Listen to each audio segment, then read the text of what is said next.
Hey everybody, my name is Mark Weppett and I'm here to help you become the man that you are meant to be. And today, well, I'm doing something a bit special. I'm heading back to some of my more structured content. And today, what we're going to be talking about is rejecting modernity to embrace self-mastery, okay? Basically, the idea here is that modernity creates these modern defaults in men, and that always leads to dissatisfaction. And self-mastery, that's our key to fulfillment. So let's get into this. But before we do, okay, I got to tell you guys, I have a special web class coming out. It's on cracking the code to fitness, money, and sex without selling your soul or becoming a disciplined robot. All right, there's a free web class here. You click the link in the description to get it. This class has been extremely well received, and it'll tie in a lot of the stuff that we're going to be covering here today. So just click that link below, register, and you'll get some emails letting you know about it. And I'm going to run this class multiple times. So if you miss this week's, don't worry, we'll get you next time around. So let's get into this, my friends. When I was a boy, okay, I just wanted to be a hero.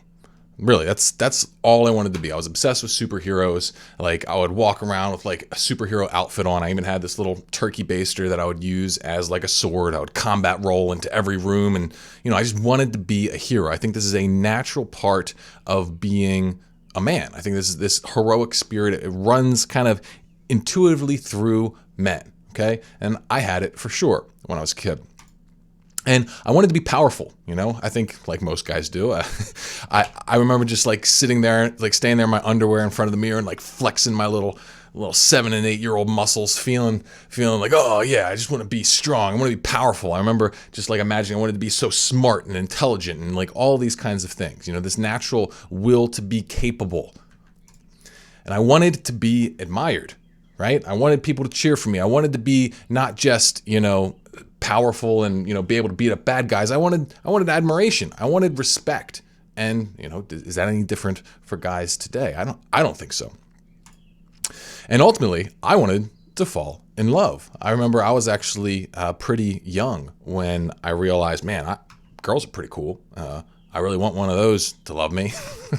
I remember actually wishing to fall in love when I was like, something like 7 years old, like blowing out like my birthday candles, call me blue-pilled to the gills if you want, but that's what I wanted. There was a longing in my heart for that kind of romance and connection. But the problem was, about a year out of college, I was nowhere near any of this stuff. I was addicted to video games. Okay, I think, many of you can probably relate to this. Like, I started playing video games when I was very young. It was always really fun. It's the way I bonded with my dad, with my brothers, and had a lot of good times with it. But then it just morphed into something more and more consuming as the games became more and more consuming. They became games that you could just throw your whole life into because of the infinite progression of, competitive gaming or, just like the grinding or whatever. And I just got consumed into it. And it became a huge piece of what I did with my time and energy. And I was stuck in a cubicle. I got a degree in software engineering, and I didn't like it, but I went through with it, and I was stuck in this cubicle doing stuff I hated with this massive commute, just sitting in traffic. I was like that stereotypical, office space worker. And I was overweight at that time. The cookies and the treats, they definitely got the better of me. I had always been a rather skinny guy, but the weight caught me and didn't look necessarily too good on me. Didn't feel great about it either. And finally, I was addicted to porn. This was probably one of the worst pieces of it, but this was the piece that was really quite potent. I started using porn when I hit adolescence, and it just, seemed like everyone else did too, and I didn't receive any guidance on it. I was in the generation where we were kind of like the first internet generation, so there was no guidance. It was like the complete Wild West, and I got hooked on it like pretty much every other guy that I knew. Now, what happened, right? What happened to this young boy who was so full of fire and ambition? Modernity happened. Okay, that's what happened. The modern culture, obviously I still had choices to make. I'm not abdicating my responsibility for where I ended up, but a lot of that stuff, a lot of that conditioning, a lot of those things happened before I really knew what was going on, right? Like I was just a kid. I was a kid, and that spit me out in the beginning of adulthood in this position.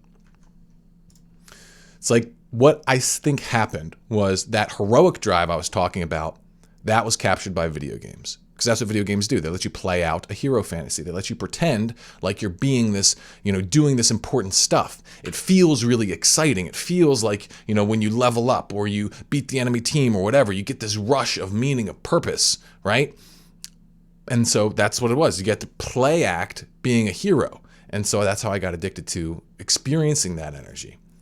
My drive for being powerful and competent, well, I think that was in many ways hijacked by junk food. Because if you think about what junk food does to you, what unhealthy eating does to you, it basically takes advantage of your evolutionary mechanisms for survival, right?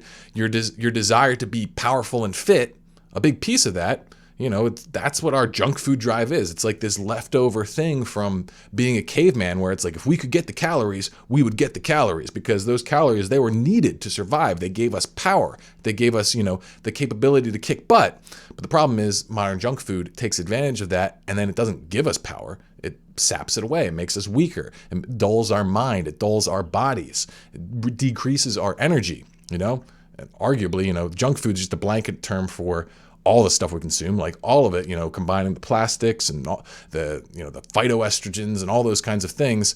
It's not just making us fat, it's making us weak, it's lowering our testosterone levels, screws us up, right? And with that drive to be admired I was talking about, okay, that got hijacked by people pleasing, right? And this is what like our society does, is it trains us to please the system, right? And even if that system is just your teacher, or it's your parents, right? Like that's what I was doing. I had to go to college and I had to get this degree that was safe, that was a good degree, and I had to get this job. And like no one was doing anything bad to me, right? Like, my parents weren't steering me wrong, but even if I knew it wasn't right, I wasn't taught to find my own discernment. I wasn't taught to listen to my own heart. I was taught to just do what I was supposed to do. And, that's how I ended up in a cubicle.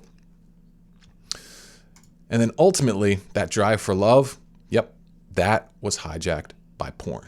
Because that's what porn does. Porn simulates one of the greatest things that we have access to as humans, which is intimate romantic love. And so it takes that, it turns it into a button that you can press, which just degrades the whole process of love and intimacy into just this chemical release. And it just becomes like you become this rat who's just conditioned to press this button, release these neurochemicals, and then use it ultimately to cope with just about anything. Right? Like it's not even just loneliness or romantic loneliness. Like anytime you're stressed, bored, lonely, upset, had a bad day at work, you can turn to it, boom, instant feel-good button. And I want to be clear, like nothing unusually bad or difficult happened to make me this way. I had an incredibly blessed upbringing. But what I've come to understand is that these are simply modernity's default settings for men, okay? It captures these innate masculine drives to be, heroic, powerful, admired, in love. And it turns you into video game addicted, unhealthy, stuck in a dumb job, and then hooked on porn. These are the default settings for the modern man. And these default settings, what that means is that you are an NPC. You are an NPC. This is a great meme here where it's like, we've got the little Wojak, the protagonist here, and he's surrounded by NPCs. And what do? They pull his heart out, and then he turns into an NPC as well. And if you don't know by now, an NPC is just someone who's like a background character. You're just a cog in the machine. You don't really have any agency. And that's what I felt like. I just felt like I was being swept along on this current that was engineered against me. I didn't even know if it was consciously against me. I just felt like I was drowning in it, and I was forced down this path. And I just felt like, man, I am losing my chance to really live my one life. And as I reflected on it, it was more than just being an NPC. I was a slave. I was a slave to the system. I was a slave in the matrix, right? That's why I think this movie was so iconic in so many ways, because philosophically it captures like what humanity was being turned into, is turned into basically these batteries for the system. So if you've seen the movie, it's like, yeah, everyone's plugged into this computer simulation that makes you pretend like you're living this life, but in reality, you're just stuck in a pod being harvested for your energy and resources. And when you're living this way, the default settings, what that equals is dissatisfaction. Default settings equals dissatisfaction. And this is what I think most guys are at today. They're dissatisfied with their life because they're playing with the default settings that turn them into an NPC, and it plugs them into the matrix that they are essentially a slave to the system that exists. Okay? And I realized that the only way out of this slavery, out of this bondage, as it were, it's like, I'm not saying I was a real slave, right? People have had it way worse in the past. Don't get it twisted, okay? Like, clearly, actual slavery, all that kind of stuff, it existed and was way worse than this. But still, humanity is meant to evolve and move ever forward. And this is the ceiling that my generation, I believe, is hitting consciously for the first time. It's this idea that we are slaves to the system. And I knew the only way out of it was through self-mastery, okay? And so I went on a self-mastery journey. And this was a rather long and involved journey. A lot of stuff happened in it, okay? I learned a lot, made a huge amount of mistakes, experimented a lot, tons of stuff. But where I am now, okay, I'm fit, I'm married, I'm in love, I'm running a successful business, and I am on fire for life. I've also helped thousands of guys achieve similar results through my coaching programs and communities. Now, if you want to learn a bit more about this, about that transformation, because I can't go into all the details right here, then this is when you want to get on that web class I was telling you about. Crack the code to fitness, money, and sex without selling your soul or becoming a disciplined robot. Slam that link in the description. Sign up. Come on, you definitely do not want to miss this stuff, because I will actually give you 3 self-mastery secrets that I uncovered in that self-mastery journey that will help you in your process as well. I think you will really find this to be a game changer. But anyway, what I will be getting into today is my big realization. My big realization was that self-mastery equals fulfillment. Okay? That's the big takeaway. Without self-mastery, you will not be fulfilled in this world. The best you're going to get is high.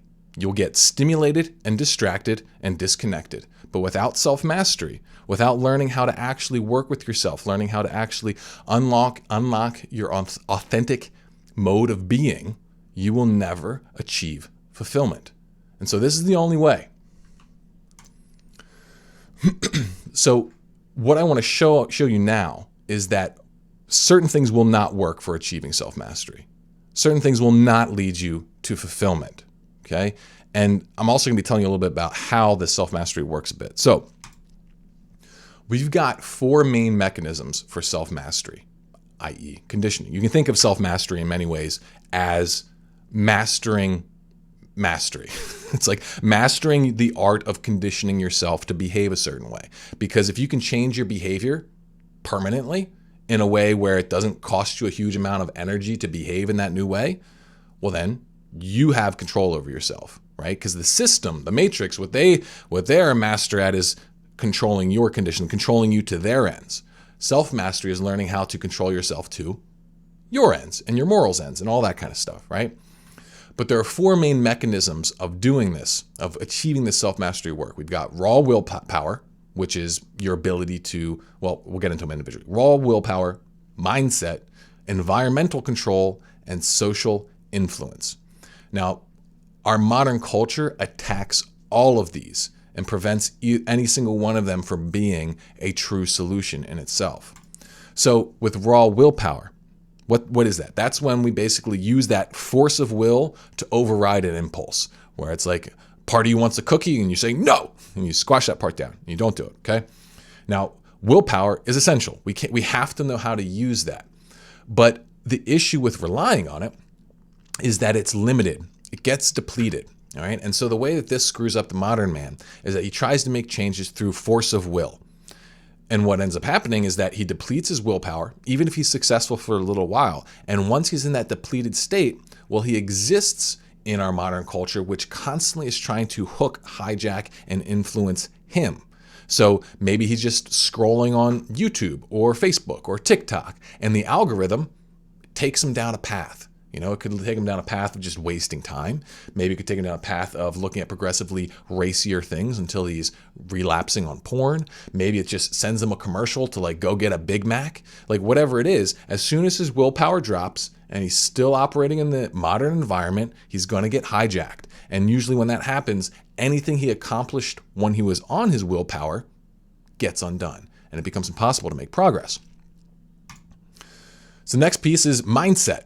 All right, this is your perspective. This is how you view the world, right? And this is still a powerful thing, right? If you can shift your mindset, well, then you can make something that seemingly seemed hard or impossible doable, right? If I can change your perspective and convince you that, hey, you can achieve self-mastery, and not only can you achieve it, you can do it without breaking a sweat, which is part of what I cover in the web class. Like, it actually changes the way you feel about the process. And then that makes it easier to do, to embark upon, right? So changing your perspective is massive.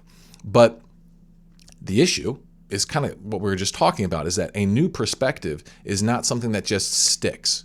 It takes multiple iterations of practicing that new mindset and getting results from it to be internalized, right? We need to actually condition our mind to think like that by default. But we've got all those modern defaults stuck in our brain, all those limiting beliefs, all those limiting behaviors. And so without some kind of mechanisms to fill the gap beyond our willpower, well, then what's going to end up happening is that you're going to just get depleted. You're going to fail to really internalize the new belief. Maybe you'll act on it for like a week or two or something, but eventually, almost always, guys crash and burn. They go back to their old defaults, their old way of being, and all their progress gets undone. So the next piece here, environmental control. This is a big one. This is like one of the things that people talk about, like with like fitness and nutrition a lot. It's like you got to get rid of all the junk food in your house. Or a guy who's trying to quit porn, he tries to lock everything down with a porn blocker. Okay, and the issue with these kinds of things is like, yes, they can work. Yes, they can help you build a lot of momentum. Like this is the idea of going to a rehab center. You go to a rehab center, they put you in an environment where you don't have the choice to choose drugs, right? There's no more cookies in the cabinet, as it were. And, you know, this can help you make progress. The problem is, unless you stay in that environment or you find a way to make it perfectly controlled, as soon as there's a crack in the environment, you tend to relapse. I've seen this with guys with porn all the time. They lock down all their software and everything like that, and then they have access to an unprotected computer, and they relapse. Or that person who, you know, they don't buy any junk food. They keep none of it in the house, but then they're at a party and there's a tray of cookies, and they like, you know, fill their pockets and go into the bathroom and shove them all in their mouth, right? Like this kind of stuff, it happens when you rely just on the environmental conditioning. Right? There needs to be something deeper here. Otherwise, unless you're going to go live in the woods, it's not going to get you anywhere. Then we've got social influence, right? It's like they say your success is the average of the 5 people you spend most time with, or something like that. I don't know what the actual quote is, but like the idea that our social environment impacts us is absolutely true. You see, we are social creatures at our core. Fundamentally, a huge amount of our brain power is devoted to social interaction. And so if you like, you know, if the people around you are not truly helping you, well, then that's a massive push against you, right? Like you see this in all kinds of different sorts of communities. And usually there's 3 main flavors to the kind of support you will get from people. They'll just yell at you to try harder, right? If they don't have any other answer, that's always the answer. You're just not trying hard enough, man. It's like, okay, I think that's bullshit in most cases. I think most people who want to change, they really do try. They really are trying. And just telling them to try harder is not helpful, okay? The other kind of people you will meet is the people who just try to indulge you and validate poor decisions, right? This is something I would see in porn recovery communities. Like, you know, even the leaders would be relapsing and everybody would be relapsing. They just say, oh, it's okay, man. It's all good. You know, just get back on the horse. It's no big deal. Because they didn't know what to say, so they just try to make you feel better. But in reality, all that does is create an environment of relapse and failure. or they just don't know how to help you. And then obviously there's the social dynamic of where people just are working against you, people who are just being saboteurs in your life. So, this is, I would say, doubly experienced if you spend time online and you are exposed to haters, as they call them, right? Like if you are being constantly bombarded by things like anti-male propaganda, that's not going to help you find yourself as a man, right? So this social influence has a huge amount of power. And when we have these four things put together using our default settings, what ends up happening is that, the system, it just crushes right through our defenses, right? Because the system we have set up, the pieces that we have for controlling ourselves, for pursuing self-mastery, are so flimsily put together, or maybe not even put together at all. And so we just get squashed under the mainstream media, social media economy, anti-male idea, porn, video games, you name it, okay?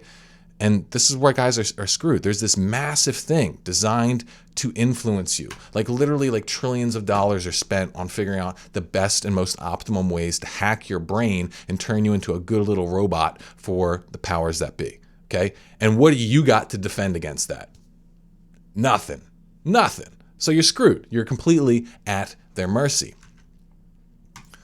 So what you really need to solve this is a self-mastery system, okay? You need all the pieces we just talked about, but working together in a way where they can fill the gaps, okay? So basically you can think of it as like plugging your willpower into this machine.